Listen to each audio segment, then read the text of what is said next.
नमस्कार दोस्तों, मैं अभिजीत सर्वज्ञ।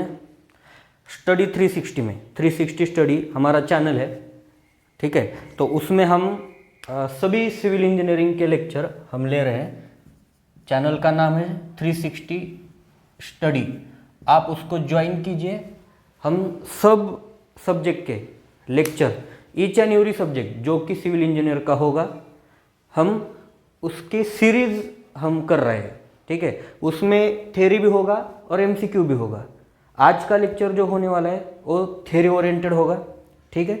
तो आज हम स्टार्ट करेंगे थ्योरी ऑफ स्ट्रक्चर। इसको आप स्ट्रक्चरल एनालिसिस भी बोल सकते हैं, ठीक है। तो स्ट्रक्चरल एनालिसिस में या थ्योरी ऑफ स्ट्रक्चर में हम आज देखेंगे क्या, ठीक है। तो सिलेबस मैंने इधर लिखा है, आप सिलेबस देख लो। फर्स्ट चैप्टर लेंगे direct and bending stresses in vertical member. Second लेंगे स्लोप एंड डिफ्लेक्शन। जो भी स्लोप एंड डिफ्लेक्शन के टोटल एमसीक्यू होंगे उसके अकॉर्डिंग जो भी थ्योरी होगी वो हम लेंगे, ठीक है। बाद में फिक्स बीम होगा। फोर्थ चैप्टर है आपका कंटिन्यूस बीम, ठीक है। बाद में movement distribution method and simple stresses. ये जो 6 यूनिट है यानी कि 6 चैप्टर है, ये हम इसमें कवर करेंगे। आज हम देखेंगे फर्स्ट टॉपिक, ठीक है। तो मैं आपको सिलेबस इसलिए बताया कि हम एक्चुअल पूरे सेशन में क्या लेने वाले हैं, ठीक है। तो आपको आइडिया हो कि हम जो भी फर्स्ट लेक्चर से स्टार्ट कर रहे हैं और लास्ट लेक्चर तक आ रहे हैं तो हम क्या क्या करेंगे, ठीक है। तो देखिए, मैं आपको जस्ट सिंपल समरी बताता हूँ। फर्स्ट यूनिट में क्या है, डायरेक्ट एंड बेंडिंग स्ट्रेसेस है, ठीक है, जो आपको फर्स्ट यूनिट में मैं पढ़ाऊंगा। स्लोप एंड डिफ्लेक्शन है। स्लोप के यानी कि जो भी टाइप ऑफ बीम होते हैं उसके स्लोप और डिफ्लेक्शन के there are various formulas and this formula as it is ask in your competitive examination, ठीक है, और फॉर द एमसीक्यू एग्जामिनेशन। बाद में फिक्स बीम है।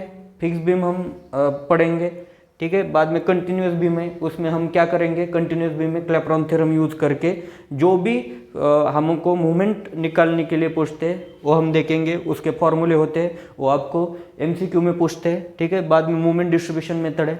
मूवमेंट डिस्ट्रीब्यूशन मेथड में हार्डी क्रॉस मेथड है, वो हम देखेंगे, ठीक है। बाद में सिंपल स्ट्रेसेस है। सिंपल स्ट्रेसेस में जो भी एनालिसिस ऑफ स्ट्रेस करते हैं वो हम इसमें देखेंगे, ठीक है। तो आज का टॉपिक है, तो आज का टॉपिक हमारा direct and bending stresses in vertical member है, ठीक है। तो ये हम यानी कि डिटेल में देखेंगे। डिटेल में जो भी थ्योरी है मैं आपको यानी कि बहुत अच्छी तरह पढ़ाऊंगा। सिर्फ आपको क्या करना है, कॉन्सेंट्रेट करना है। मैं आपको एक बार और बताता हूँ, आपको सिर्फ क्या करना है, तो कॉन्सेंट्रेट करना है। अच्छी तरह से देखो, एक बार ही देखना है, बार बार इसको देखने का नहीं है, ठीक है। एक बार ही देखो, एक बार में ही आपका वो टॉपिक अच्छी तरह से आपको अंडरस्टैंड होना चाहिए, ठीक है। तो देखिए, डायरेक्ट एंड बेंडिंग स्ट्रेसेस में क्या पढ़ेंगे हम। First topic axial load and direct stress, ठीक है। तो एक्सियल लोड क्या है, ठीक है। First of all I am learning you और sorry I am teaching you what is axial load. Axial load का मतलब है, फॉर एग्जांपल अगर ये मेरा बॉडी है, ठीक है, तो ये मेरा जो नोज है ये सेंटर पर है, बॉडी के सेंटर पर है, ठीक है। बाद में ये जो एक्सिस है, देखिए मैं मेरे बॉडी को 2 एक्सिस में अगर पार्ट कर दूं तो ये एक्सिस मेरा कहाँ से चला जाएगा, 2 लेग्स के सेंटर से वो नीचे आ जाएगा। मतलब ये मेरा एक्सियल यानी कि ये मेरा एक्सिस होगा, ठीक है, ये पूरा एक्सिस होगा। अगर इस एक्सिस पर जब लोड लगेगा, देखिए ये है, ये जो मार्कर है, ये लोड लगेगा तो क्या होगा, देखिए। तो ये जो लोड है इसको हम क्या बोलते हैं, एक्सियल लोड बोलते हैं। देखिए, जो लोड एक्सिस पर लगता है, एनी ऑब्जेक्ट के एक्सिस पर लगता है उसको हम बोलेंगे axial load. The which load act on the axis of the member is known as axial load, उसको क्या बोलेंगे, एक्सियल लोड बोलेंगे। और डायरेक्ट स्ट्रेस क्या होता है, इस लोड की वजह से जो भी स्ट्रेस आएगा, देखिए ये लोड लगा है, मेरे बॉडी पे लगा है, ये लोड लगा, ठीक है, तो मेरे बॉडी उसको रिएक्ट करेगी, ठीक है। मैं ऐसे तो नीचे नहीं गया, क्या हो गया, मैं खड़ा हूं और वैसे ही खड़ा हूं, इससे मुझे कोई फर्क नहीं पड़ा, ठीक है। तो इसका मतलब क्या है, मेरे बॉडी ने उस फोर्स को रिएक्ट कर दिया, यानी कि रिएक्शन दी। उस रिएक्ट को क्या बोलते हैं, स्ट्रेसेस बोलते हैं। मतलब वो इंटरनल क्या हो गए, स्ट्रेस क्रिएट हुए उस लोड के अगेंस्ट स्ट्रेस क्रिएट हुए उसको क्या बोलेंगे हम, स्ट्रेसेस बोलेंगे। और लोड का कौन सा लगा था, एक्सियल लोड लगा था। तो उस एक्सियल लोड को रेजिस्ट करने के लिए जो स्ट्रेसेस हुए उसको हम क्या बोलेंगे, डायरेक्ट स्ट्रेसेस बोलेंगे। समझ में आया? आई होप आपको समझ में आया होगा। आगे बढ़ते हैं। तो एक्सियल स्ट्रेसेस का फॉर्मूला क्या है, sigma 0 is equal to P upon A. P का पी मीन्स फोर्स और आप इसको लोड भी बोल सकते हैं, और A means cross sectional area. ठीक है, तो फोर्स कौन सा था, ये मार्कर का फोर्स था, और एरिया कौन सा था, ये जो मेरा सर है वो एरिया हो गया। मतलब स्ट्रेस क्या आया, फोर्स इनटू ये एरिया। फॉर एग्जांपल आप एज्यूम कीजिए रेक्टेंगल सर है मेरा, आप एज्यूम कर सकते हैं ट्रायंगुलर सर है मेरा, आप एज्यूम कर सकते हैं सर्कुलर सर है मेरा, उसके हिसाब से क्या होगा, आपका एरिया आ जाएगा। आपको समझ में आया? ठीक है। तो डायरेक्ट स्ट्रेस का मतलब क्या है, डायरेक्ट स्ट्रेस का फॉर्मूला है फोर्स अपॉन एरिया। ठीक है, ये हो गया एक्सियल लोड, आपको समझ में आया होगा। डायरेक्ट स्ट्रेस, एक्सियल लोड की वजह से जो स्ट्रेस आएगा उसको बोलते हैं डायरेक्ट स्ट्रेस। और P क्या होगा, एक्सियल फोर्स होगा और एक्सियल लोड होगा। A क्या होगा, cross sectional area of the section होगा। ठीक है, तो आगे बढ़ते हैं। बाद में इसेंट्रिक लोड और बेंडिंग स्ट्रेस। ठीक है, तो हम पहले देखेंगे इसेंट्रिक लोड क्या होता है। ठीक है, तो देखिए इसेंट्रिक लोड क्या होता है, मैंने क्या बोला था, एक्सियल लोड को क्या बोला था, मेरे यानी कि सेंट्रल एक्सिस पर, जो भी मेरा सेंट्रल एक्सिस है मेरे बॉडी का, उस पर लोड लगे तो मैं क्या बोलूँगा, इसको एक्सियल लोड बोलूँगा। अगर ए लोड मेरे इस हाथ पर लगे, इस हैंड पर लगे और यहाँ लगे, ठीक है, यहाँ लग रहा है लोड, ये देखिए ये मार्कर का लोड यहाँ लग रहा है, तो ये एक्सियल हुआ क्या, नहीं हुआ, ये एक्सियल नहीं हुआ। एक्सिस मेरा इधर है, देखिए मेरा एक्सिस इधर है, यहाँ पर नहीं हुआ तो क्या कहाँ हुआ, वो यहाँ आया। ठीक है, इस एक्सिस से यानी कि ये जो एक्सिस है मेरा, इस एक्सिस से उसका डिस्टेंस क्या है, देखिए ये मेरा डिस्टेंस है। ठीक है, ये मेरा डिस्टेंस है, मतलब ये क्या हुआ, डिस्टेंस हुआ। और इस लोड को हम क्या बोलेंगे, इसेंट्रिक लोड बोलेंगे। क्या बोलेंगे, eccentric load. The load which does not act on the axis of the body is known as eccentric load। ठीक है, और ये जो डिस्टेंस होगा यानी कि ए इसेंट्रिक लोड होगा। हम क्लियर हो गए कि ए क्या हुआ, इसेंट्रिक लोड हुआ। और ए हमारा जो भी एक्सिस होगा यानी कि बॉडी का एक्सिस होगा, ये कहाँ है, यहाँ पर है बॉडी, ये बॉडी का एक्सिस है, यहाँ से वो गया है। ठीक है, ये इसेंट्रिक लोड से इस एक्सिस तक का जो डिस्टेंस होगा हम इसको बोलेंगे इसेंट्रिसिटी। क्या बोलेंगे, इसेंट्रिसिटी। ठीक है, इसको हम शॉर्ट में क्या कहते हैं, ई। ठीक है, ये याद रखिए, इसेंट्रिसिटी। ठीक है, और जो लोड लगता है उसको इसेंट्रिक लोड बोलते हैं। और उस लोड के वजह से जो भी स्ट्रेसेस फॉर्म हो गए, मतलब इस बॉडी में, मेरे बॉडी में स्ट्रेसेस फॉर्म हो गए, तो उसको क्या बोलेंगे, बेंडिंग स्ट्रेस बोलेंगे। क्या बोलेंगे, बेंडिंग स्ट्रेस। याद रखिए, ये बहुत इंपॉर्टेंट कंसेप्ट है बेंडिंग स्ट्रेस। ठीक है, बेंडिंग स्ट्रेस का फॉर्मूला मैं आपको बताता हूँ क्या है। देखिए हमको यानी कि सीक्वेंस समझ में आना चाहिए। देखिए लोड अगर सेंटर को लगे तो एक्सियल लोड, उसके वजह से जो भी रिएक्ट करेगी बॉडी, जो भी स्ट्रेसेस फॉर्म हो गए मेरे बॉडी में, उसको बोलेंगे डायरेक्ट स्ट्रेसेस। लोड अगर एक्सिस के अलावा कहीं बाहर जाकर लगता है तो उसको क्या बोलेंगे, इसेंट्रिक लोड बोलेंगे। उसकी वजह से जो स्ट्रेसेस फॉर्म हो गए उसको हम बोलेंगे बेंडिंग स्ट्रेसेस। ठीक है, यहाँ तक आपको समझ में आया होगा। और बेंडिंग स्ट्रेसेस को हम नोटेशन क्या देते हैं, सिग्मा बी। ठीक है, ये सिग्मा बी का फॉर्मूला आपको दिख रहा है M/Z। तो ये M/Z कहाँ से आया, मैं आपको बताता हूँ, बहुत सिंपल है। M/Z कहाँ से आया, देखिए हमको फ्लेक्सुरल बेंडिंग इक्वेशन पता होगा। क्या, फ्लेक्सुरल बेंडिंग इक्वेशन। तो फ्लेक्सुरल बेंडिंग इक्वेशन क्या है, M/I is equal to sigma upon y is equal to E divide by R। ये क्या है, आपका फ्लेक्सुरल बेंडिंग इक्वेशन है, ये आपको याद रखना है। ठीक है, ये आपको 2 मार्क के लिए MCQ को पूछ सकते हैं, लेकिन इस चैप्टर का ये इक्वेशन नहीं है। ठीक है, तो M/I is equal to sigma upon y, हम सिर्फ इतना ही लेंगे। ठीक है, तो क्या आएगा, M into y, cross multiplication करेंगे, M into y is equal to sigma और I का भी क्रॉस मल्टीप्लीकेशन करेंगे, क्या होगा, सिग्मा इंटू I। ठीक है, इस सिग्मा को, सिर्फ इस सिग्मा को आपको क्या करना है, सिग्मा बी बोलना है। ठीक है, sigma b means bending stress. तो बेंडिंग स्ट्रेस का फॉर्मूला m/z कैसे आता है ये मैं आपको एक्सप्लेन कर रहा हूँ। देखिए, तो सिग्मा बी इंटू आई हो गया, सिग्मा बी इंटू आई, और ए क्या हुआ m इंटू वाई, ए क्रॉस मल्टीप्लीकेशन किया है। देखिए बाद में क्या होगा, सिग्मा बी को हम एक साइड को रखेंगे और इसको इधर ले जाएंगे, क्या होगा m इंटू, ठीक है, देखिए m into Y divide by I, ठीक है, is equal to sigma B. इसको ही क्या बोलते हैं हम, m into Y by sorry I by Y बोलते हैं, ठीक है। ये नीचे आ जाएगा, इसको ऊपर ले जाएंगे, तो आई बाय वाई का मतलब क्या है, सॉरी ये देखिए ये y नीचे आ जाएगा, ठीक है, y/1 है, वो नीचे आ जाएगा, क्या होगा m divide by I upon y। तो इस i अपॉन y को क्या बोलेंगे हम, z बोल सकते हैं, ठीक है।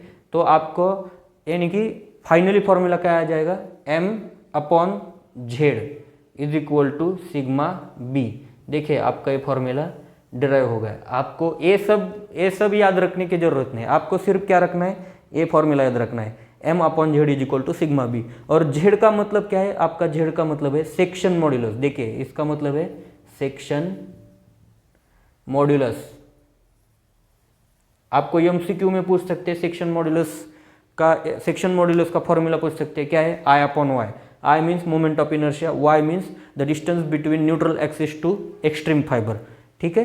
तो ए जेड का मतलब क्या है, सेक्शन मॉड्यूलस। आपको क्वेश्चन आ सकता है, the strength of the material और strength of the body it depends on which of the following. तो आपका आंसर होगा सेक्शन मॉड्यूलस। जितना सेक्शन मॉड्यूलस ज़्यादा उतनी आपकी बॉडी की स्ट्रेंथ ज़्यादा, ओके।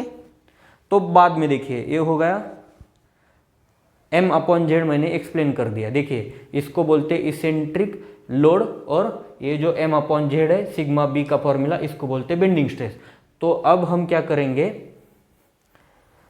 देखिए एक मिनट। तो बाद में आपको एक और चीज होती है, रिजल्टेंट स्ट्रेसेस, ठीक है। आपका और एक कंसेप्ट है रिजल्टेंट स्ट्रेसेस, रिजल्टेंट स्ट्रेसेस, उसको बोलेंगे सिग्मा आर, ठीक है। तो इस सिग्मा आर का फॉर्मूला क्या है, देखिए बहुत बहुत सिंपल है, सिर्फ आपको कॉन्सेंट्रेट करना चाहिए। सिग्मा आर का फॉर्मूला क्या है, तो जो डायरेक्ट स्ट्रेस है और जो बेंडिंग स्ट्रेस है उसका एक बार समेशन होगा और एक बार सब्सट्रैक्शन होगा। देखिए sigma 0 plus minus sigma B, इसको बोलेंगे रिजल्टेंट स्ट्रेसेस, ठीक है। अगर ये जो साइन प्लस आया तो इसको क्या बोलेंगे, sigma are resultant stresses maximum. तो क्या आ जाएगा, जब प्लस आ जाएगा, साइन प्लस आ जाएगा, सिग्मा 0 प्लस सिग्मा बी, इसको बोलेंगे मैक्सिमम रिजल्टेंट स्ट्रेस। और जब माइनस आ जाएगा तो क्या होगा, minimum resultant stress. Sigma r minimum is equal to sigma 0 minus sigma b. ये आपको दोनों भी एग्जाम के लिए पूछते हैं। मैक्सिमम रिजल्टेंट स्ट्रेस का फॉर्मूला क्या है, मिनिमम रिजल्टेंट स्ट्रेस का फॉर्मूला क्या है। अगर इसको और मॉडिफाई कर दिए तो क्या आ जाएगा, सिग्मा 0 और सिग्मा बी के वैल्यू पुट कर दीजिए, इधर सब्सटीट्यूट कर दीजिए, क्या आ जाएगा, सिग्मा 0 का फॉर्मूला है P अपॉन ए प्लस सिग्मा बी का फॉर्मूला है m अपॉन जेड। इधर भी यही आ जाएगा P अपॉन ए माइनस m अपॉन जेड, ठीक है। आई होप ये समझ में आया होगा आपको। बाद में देखिए, बाद में सम केसेस हैं जो कि direct stress and bending stress के ऊपर है। देखिए मैं आपको बताता हूँ, ये देखिए ये कंसेप्ट क्या है, केसेस है। सिग्मा 0 मतलब डायरेक्ट स्ट्रेस अगर ज़्यादा होगा तो क्या होगा, आपको compressive stresses at the base of the structure form होंगे और ये स्ट्रक्चर सेफ होगा, यानी कि कोलैप्स नहीं होगा, ठीक है। ये देखिए फर्स्ट केस आपको एग्जाम के लिए पूछ सकते हैं, ये केस पूछ सकते हैं। देखिए sigma 0 is greater than sigma B और bending stress, then what will be happen. तो क्या होगा, ये स्ट्रक्चर सेफ होगा, अनसेफ होगा, या बोथ ऑफ दीज और नन ऑफ दीज। तो आपको क्या लिखना है, सेफ स्ट्रक्चर आपका सेफ होगा और कॉम्प्रेसिव स्ट्रेसेस फॉर्म होंगे। बाद में देखिए sigma 0 is equal to sigma b, ये भी हो सकता है ना, दोनों भी स्ट्रेसेस सेम हो सकते हैं, तो उस कंडीशन को बोलते हैं हम नो टेंशन कंडीशन और जीरो टेंशन कंडीशन। याद रखिए ये बहुत इंपॉर्टेंट है। Sigma zero is equal to sigma b जब आ जाता है तो उसको हम क्या बोलते हैं, नो टेंशन कंडीशन। यहाँ टेंशन नहीं क्रिएट होगा और कंप्रेशन भी नहीं क्रिएट होगा, जो भी होगा यानी कि बैलेंस होगा, इसको बोलते हैं जीरो टेंशन कंडीशन। टेंशन नहीं आ जाएगा, ठीक है, ये बहुत इंपॉर्टेंट है, आप इसको याद रखिए, ठीक है। तो बाद में sigma zero is less than sigma b. देखिए डायरेक्ट स्ट्रेस जो मेरे ऊपर आया था, एक्सिस पर लगा था, ये जो डायरेक्ट स्ट्रेस है ये कम है और ये ज़्यादा है। देखिए इधर आया हुआ लोड कम है और इधर आया हुआ लोड ज़्यादा है, इसके वजह से मैं क्या हो जाऊंगा, अगर इधर लोड ज़्यादा है तो मैं गिर सकता हूँ। देखिए मैं गिर सकता हूँ, इसीलिए इसको क्या बोलते हैं, अनसेफ कंडीशन बोलते हैं। देखिए इसको क्या बोलते हैं, अनसेफ कंडीशन। डायरेक्ट स्ट्रेस कम हो गए, मतलब ये देखिए मुझ पर यहाँ आया हुआ लोड वो कम होगा और इधर आया हुआ लोड ज़्यादा होगा। देखिए इधर एक बच्चा को आप यानी कि लिफ्ट कर दीजिए और अगर वो ज़्यादा वेट का होगा तो आप क्या होगे, बेंड हो जाएंगे, टिल्ट हो जाएंगे या आप गिर सकते। इसको बोलते हैं sigma zero is less than sigma b. ये जो यहाँ आया हुआ स्ट्रेस होगा वो सिग्मा बी होगा, बेंडिंग स्ट्रेस। जो यहाँ आया हुआ स्ट्रेस है उसको क्या बोलेंगे हम, सिग्मा जीरो बोलेंगे। देखिए सिग्मा जीरो ज़्यादा हो तो मैं गिर नहीं सकता, मैं क्या होगा, मैं उसको बियर करूँगा, ठीक है। और ये इधर जो आया हुआ लोड है वो ज़्यादा होगा तो मैं गिर सकता हूँ। मतलब बेंडिंग स्ट्रेस कभी भी ज़्यादा नहीं होना चाहिए। अगर बेंडिंग स्ट्रेस ज़्यादा हो गया तो आप मर जाएंगे, यही सोच लेना अगर याद रखना है तो, ठीक है। तो ये 3 केसेस हो गए। इस पर आपको 100% 2 मार्क के लिए एक MCQ आ ही जाता है, ठीक है। तो बाद में देखिए हम नो टेंशन कंडीशन देखते हैं और इसको जीरो टेंशन कंडीशन बोलते हैं। नो टेंशन कंडीशन और जीरो टेंशन कंडीशन क्या है, जब sigma zero is equal to sigma b होगा। मैंने यहाँ पर भी बताया आपको। देखिए क्या होगा इसमें, sigma zero is equal to sigma b, मतलब दोनों सेम है। देखिए यहाँ पर आया हुआ लोड भी सेम है और यहाँ पर आया हुआ इसेंट्रिक लोड भी सेम है, तो क्या होगा आपका, कुछ भी नहीं होगा, जैसा था वैसा मैं रहूँगा। इसको क्या बोलते हैं, नो टेंशन कंडीशन बोलते हैं। ये आपको 2 मार्क के लिए MCQ में पूछते ही है, ठीक है, 2 मार्क्स, याद रखिए, ये बहुत इंपॉर्टेंट है कंसेप्ट। बाद में देखिए मिडल थर्ड रूल क्या है। मिडल थर्ड रूल मैं बताऊंगा, बहुत बहुत सिंपल है, आपको सिर्फ कॉन्सेंट्रेट करना है दोस्तों, ठीक है। देखिए मिडल थर्ड रूल क्या है, हम कोई भी सेक्शन है, कोई भी सेक्शन ले लो, उसको 3 पार्ट में हम डिवाइड करेंगे। ज़्यादातर क्या होता है, middle third rule for rectangular होता है, रेक्टेंगल सेक्शन के लिए। देखिए मैं ये रेक्टेंगल सेक्शन ड्रॉ करता हूँ, ठीक है, ये उसकी विड्थ है, ये उसकी डेप्थ है, उसको 3 पार्ट में, थर्ड है इसलिए 3 पार्ट में हम डिवाइड करेंगे। देखो बहुत आसान है, आपको सिर्फ थर्ड है मतलब उसको 3 पार्ट में डिवाइड करना है। थर्ड है इसलिए मैंने 3 पार्ट में डिवाइड कर दिया। देखिए ये फर्स्ट हो गया, ये सेकंड हो गया और ये थर्ड। देखिए इसको डी है तो ये कितना पार्ट आ जाएगा आपका, D/3 आएगा। ये मिडल का कितना आएगा, D/3 आएगा और बॉटम का क्या आएगा, D/3 आएगा, ठीक है। उसका सेंटर लेते हैं तो इसको क्या बोलते हैं, मिडल थर्ड रूल बोलते हैं, ठीक है।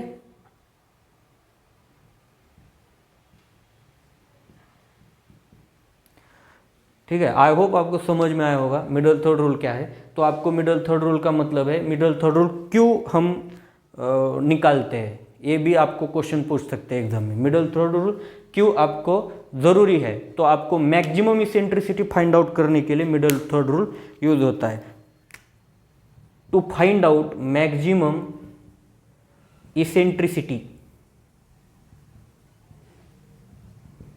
बहुत आसान है ये आपको याद ही रखना है, कुछ भी हो। मिडल थर्ड रूल क्यों निकालते हैं, मिडल थर्ड रूल क्यों इंपॉर्टेंट है, to find out maximum eccentricity of the structure, ठीक है। तो मैक्सिमम इसेंट्रिसिटी क्या है, देखिए इस एक्सिस से, ये मेरा सर था, देखिए ये मैं हूँ, ये मेरा सर था और इस एक्सिस पर जो लोड आता था उसको हम डायरेक्ट लोड बोलते थे और साइड को आता था इसको हम इसेंट्रिक लोड बोलते हैं। ये जो डिस्टेंस है मेरे सर से मेरे हाथ तक, देखिए मेरे सर से मेरे हाथ तक, इसको क्या बोलते हैं, इसेंट्रिसिटी बोलते हैं। ये जो डिस्टेंस है उसको बोलते हैं इसेंट्रिसिटी, ठीक है। तो ये इसेंट्रिसिटी फाइंड आउट करने के लिए हम मिडल थर्ड रूल यूज करते हैं, इसको बोलते हैं हम ई बोलते हैं, ठीक है। ये जो डिस्टेंस है इस सेंटर से इस एंड तक, इसको बोलते हैं ई। तो इसका इसका डिस्टेंस कितना है, देखिए ये जो हॉरिजॉन्टल होता है उतना ही वर्टिकल होता है, ठीक है।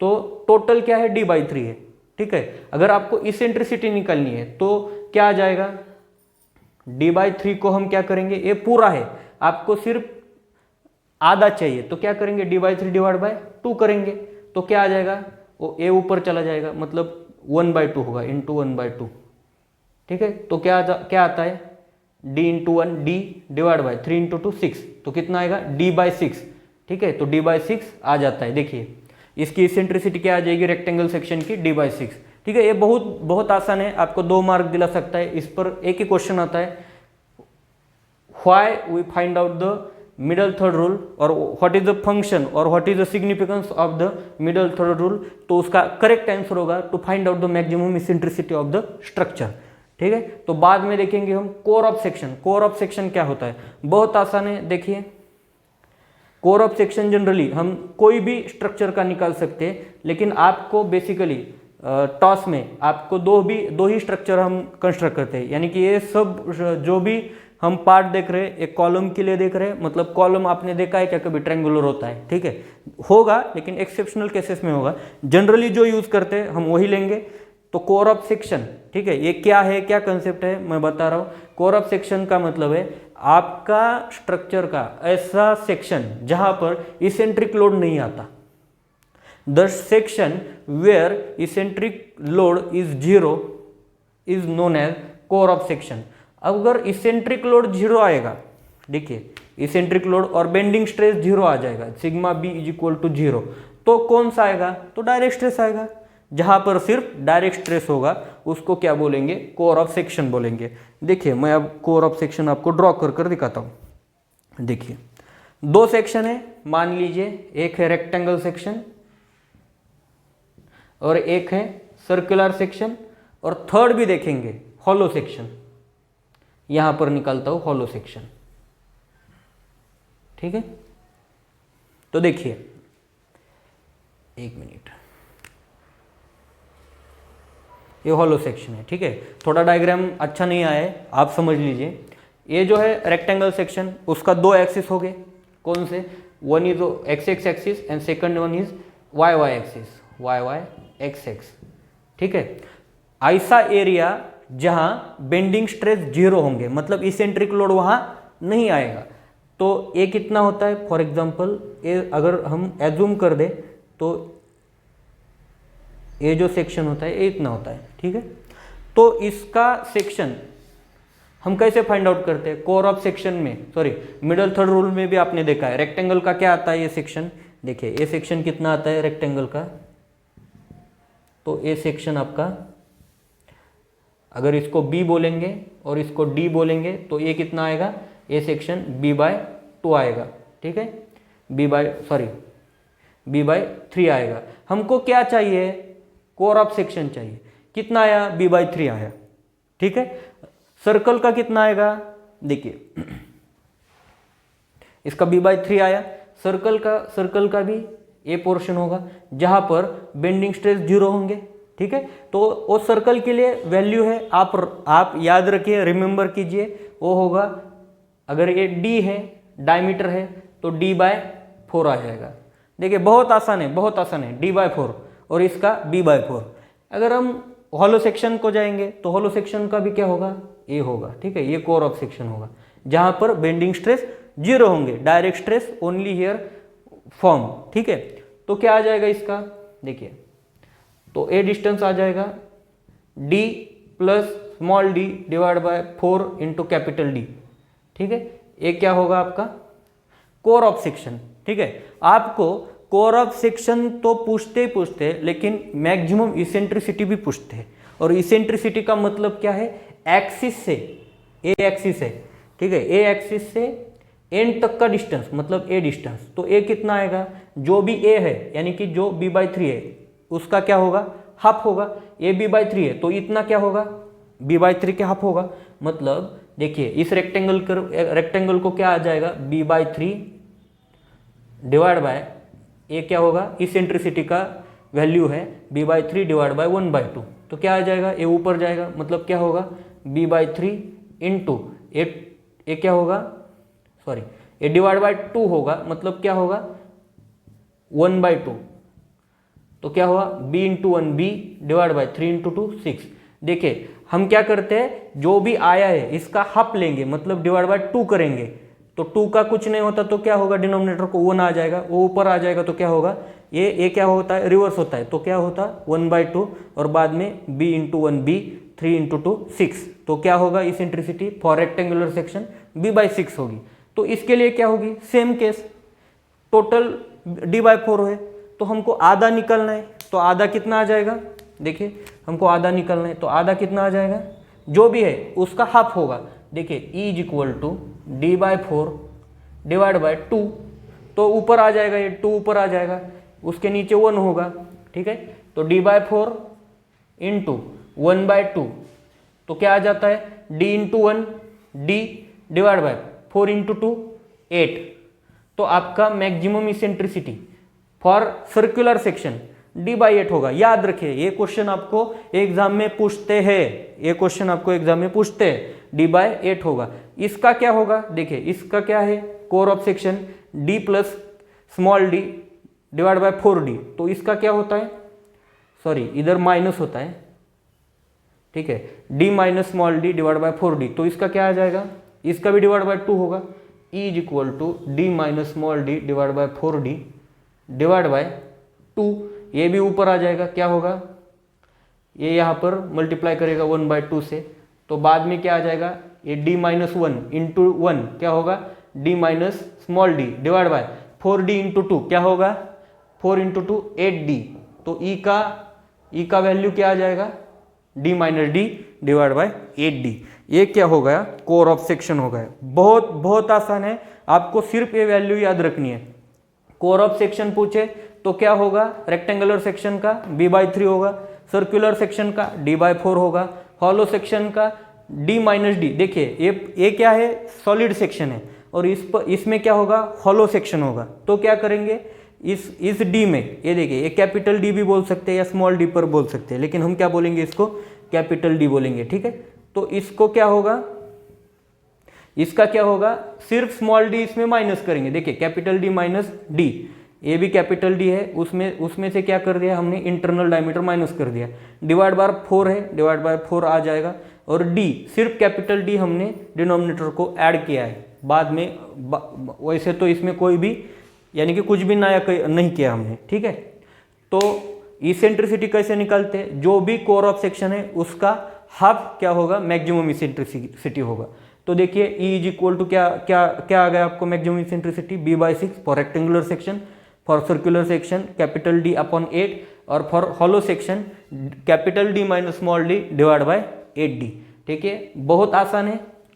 बाद में हम देखेंगे प्रॉब्लम ऑन और कंसेप्ट ऑफ पिलर, पियर और चिमनी पे या पिलर पे जो भी हम रिजल्टेंट स्ट्रेसेस ड्रॉ यानी कि फाइंड आउट करेंगे तो कितने आ जाते हैं, ठीक है, ये हमको इस कंसेप्ट में देखना है। देखिए बहुत आसान है, हम पिलर ड्रॉ करेंगे या एक चिमनी ड्रॉ करते हैं। चिमनी कहाँ पर होती है, generally it's located in a factory for the exhaust of smoke और anything which is combustion due to the burning process.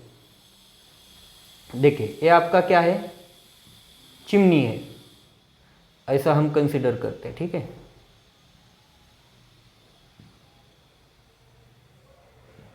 ये मैंने 3D चिमनी निकालने की ट्राई किया है। देखिए अगर इस पोर्शन पर जो मैं हैचेस से इंडिकेट कर रहा हूँ, इस पोर्शन पर अगर आपका विंड आ जाएगा यानी कि विंड फोर्स आ जाएगा, ठीक है, ऐसा कंसिडर कीजिए, इस पर हम विंड फोर्स एग्जर्ट हो रहा है, तो हमको क्या निकालना है, डायरेक्ट स्ट्रेस निकालनी है और बेंडिंग स्ट्रेस निकालनी है। देखिए direct stress sigma 0 and bending stress sigma b। तो डायरेक्ट स्ट्रेस क्या आ जाएंगे, डायरेक्ट स्ट्रेस का फॉर्मूला है आपके पास, क्या है, P अपॉन A। तो P क्या होगा, ये तो सब P है, ठीक है, तो P क्या होगा, देखिए जो इसका एरिया है, देखिए P क्या होगा, मैं एक बार दिखाता हूँ आपको P क्या होगा, यानी कि force exerted due to wind, ठीक है, तो ये क्या आ जाएगा, कोएफिशिएंट ऑफ विंड प्रेशर, ठीक है, coefficient of wind pressure into area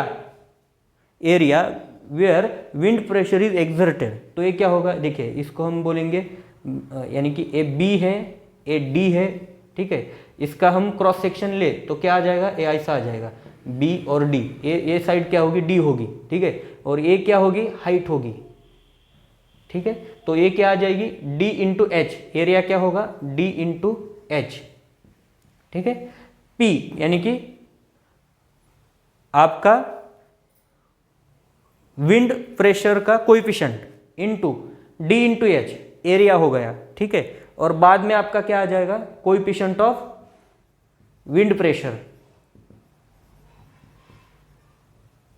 ठीक है। इससे आपको क्या मिलेगा, पी का वैल्यू मिलेगा, लोड का वैल्यू मिलेगा, ठीक है। एरिया क्या होगा, बी इंटू डी, एरिया होगा, तो आपका क्या होगा, सिग्मा 0 आप निकाल सकते हैं। बाद में देखिए आपको सिग्मा बी भी निकालना है, सिग्मा बी क्या होगा, एम अपॉन जेड, ठीक है। तो एम अपॉन जेड क्या आ जाएगा, देखिए एम अपॉन जेड, एम मतलब फोर्स इनटू परपेंडिकुलर डिस्टेंस। देखिए यहाँ पर इसेंट्रिक फोर्स आ रहा था, यहाँ पर आ रहा था, तो मूवमेंट कैसे निकलते हैं, फोर्स इनटू एक्सिस तक का डिस्टेंस। तो क्या है, ये फोर्स है, यहाँ तक एक्सिस का डिस्टेंस है, उसको हम एक्स बोलेंगे या ई बोलेंगे, इसको इसेंट्रिसिटी बोल सकते हैं। तो क्या आ जाएगा, फोर्स है पी इंटू इसेंट्रिसिटी मतलब वो distance divide by Z, Z का तो आपको पता है आई अपॉन वाई, ठीक है। तो देखिए कैसे निकालेंगे, P इंटू ई, तो P कहाँ पर आ जाएगा, देखिए P कहाँ पर आता है, इसके P यानी कि जो भी हाइट है उसके हाफ पर आता है, ठीक है, यानी कि हाफ डिस्टेंस h/2 पर क्या होता है, आपका P एक्सर्ट होता है, विंड प्रेशर हाइट के यानी कि half of the height act होता है। तो क्या आ जाएगा, इसका टोटल डिस्टेंस क्या होगा, यानी कि P इंटू ई का डिस्टेंस क्या होगा, h/2 डिवाइड बाय जेड का क्या आ जाएगा, अगर ये इस साइड को यानी कि इस साइड पर इसेंट्रिसिटी है P, ठीक है, तो आपका I का वैल्यू अलग होता है, ठीक है। याद रखिए जिस साइड को आता है यानी कि ए वाई एक्सिस को आ रहा है तो आपको I लेना है, ठीक है, I लेना है डिवाइड बाय y का डिस्टेंस क्या होगा, देखिए जिस पर वो कट कर रहा है इसेंट्रिसिटी कौन से एक्सिस पर है, एक्स एक्सिस पर है, तो एक्स एक्सिस को वो कट करेगी, तो आपको क्या लेना पड़ेगा, y का डिस्टेंस, ये जो y है वो b/2 लेना पड़ेगा। देखिए जब ये y यानी कि जब ये x एक्सिस को यानी कि x को b को कट करेगी तब आपको d/2 लेना है इधर, ठीक है। याद रखिए ये बहुत बहुत बहुत यानी कि ये आपको याद ही रखना चाहिए, ठीक है। बाद में देखिए I का वैल्यू क्या होगा, तो dB/12 आ जाएगा, I का वैल्यू क्या होगा, dB/12, क्योंकि इसने y एक्सिस को काटा है यानी कि d को काटा है, वर्टिकल को काटा है, इसलिए देखिए ये जो आ रहा है ये d को काटा है इसने, इसलिए हम dB/12 रखेंगे। और अगर इसेंट्रिसिटी यहाँ पर आती, देखिए x यानी कि y एक्सिस पर आती और b को कट करती, तो हम क्या ले सकते थे, BD/12 ले सकते हैं, ठीक है। तो ये आपको याद रखना है, ये भी आपको एग्जाम में पूछ सकते हैं, ठीक है। आई होप सो आपको ये समझ में आया होगा। एक बार मैं चिमनी का और बताता हूँ, चिमनी में क्या कर दिया, एक चिमनी निकाली, विंड प्रेशर आ जाएगा, विंड प्रेशर आपको निकालना है, विंड प्रेशर देखिए आपको विंड प्रेशर जो भी है आपको गिवन होगा, एग्जाम में गिवन होगा। देखिए ये P का मतलब क्या है, विंड प्रेशर है, देखिए विंड प्रेशर, ए क्या है, एरिया है, B into H area, and coefficient of wind pressure, wind pressure अलग है, कोएफिशिएंट ऑफ विंड प्रेशर अलग होता है, आपको IS कोड में दिया होता है और एग्जाम में आपको ऑलरेडी गिवन में दिया होता है, ठीक है। तो इस कैलकुलेशन से हम क्या करते हैं, विंड लोड निकालते हैं। इसको पता नहीं डायरेक्ट स्ट्रेस को ये कौन सा लोड है, सिर्फ हम ये विंड से वजह से आ रहा है इसीलिए हम क्या बोलेंगे, इसको विंड लोड बोलेंगे। डिवाइड बाय ए है, एरिया क्या है, B इंटू डी है, सिग्मा बी हम फाइंड आउट करेंगे, sigma b is equal to m/z, m for movement, movement क्या आ जाएगा, force into a perpendicular distance, हम बेस को निकालते हैं मूवमेंट, तो क्या आ जाएगा P into e divide by z, ठीक है। P इंटू ई क्या होगा, E मतलब ये जो हाइट है इसको इसेंट्रिसिटी बोल सकते हैं आप, बोलिए या आप इसको x भी बोल सकते हैं, कुछ भी करेंगे, लेकिन आपका मेथड सही आना चाहिए, ठीक है।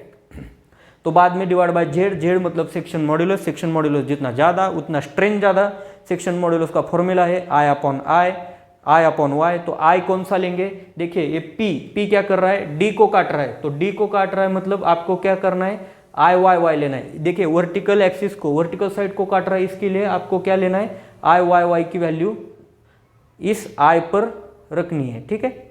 और बाद में y का डिस्टेंस क्या होगा, जिसको काट रहा है वो छोड़ के जो भी साइड है उसके डिवाइड बाय 2 लेने का। ये बहुत आपको याद रखना पड़ेगा, ये आपको क्वेश्चन में जरूर आता है, ठीक है। आई होप सो आपको ये वीडियो पसंद आया होगा।